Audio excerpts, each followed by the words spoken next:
2.831 sono stati i turisti padovani di rientro dalle ferie che nel fine settimana di Ferragosto si sono presentati nei 5 punti tamponi messi in campo dall'USL 6 Euganea per testare chi era stato in vacanza in Croazia, Grecia, Spagna e Malta.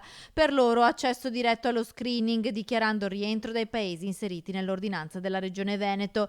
Al momento sono arrivati i risultati di 1.700 tamponi e di questi 13 sono risultati positivi, una percentuale dello 0,9%. La maggior parte dei positivi rientrava dalla Croazia e dalla Grecia. In queste ore si attendono gli esiti dei tamponi effettuati lunedì 17 agosto. Nel frattempo restano in isolamento domiciliare 1.145 persone, di queste 10 hanno sintomi lievi che non necessitano il ricovero. L'USL 6 non si è mai fermata in questi giorni di agosto, anzi ha accelerato richiamando in servizio altri 50 dipendenti, ha spiegato il direttore generale Domenico Scibetta, che ha invitato i cittadini alla prudenza e al buonsenso. Le 3 M, ricordiamocelo sempre: mascherina, metro, mani.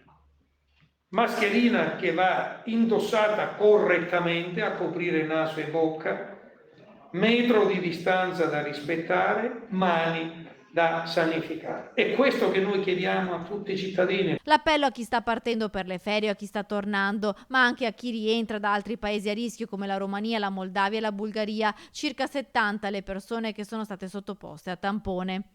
Aiutateci ad aiutarvi, perché siamo tutti sulla stessa barca e non solo la barca del mare blu, delle cartoline di agosto. Quindi vi invito tutti i cittadini, tramite anche le vostre testate, sempre più ad invitare a comportamenti che siano coscienziosi e di tutela della salute collettiva. Anche il prossimo fine settimana l'USL 6 si prepara ad una mole imponente di tamponi, visto il numero di rientri. È stato attivato anche il sistema di ricezione del referto via SMS per velocizzare le pratiche. Rassicurazioni invece sono arrivate per quanto riguarda i focolai nelle case di riposo e in città. I cluster che avevamo a luglio, che abbiamo gestito a luglio, sono stati, diciamo, tra virgolette, spenti, quindi è una situazione che non desta preoccupazioni.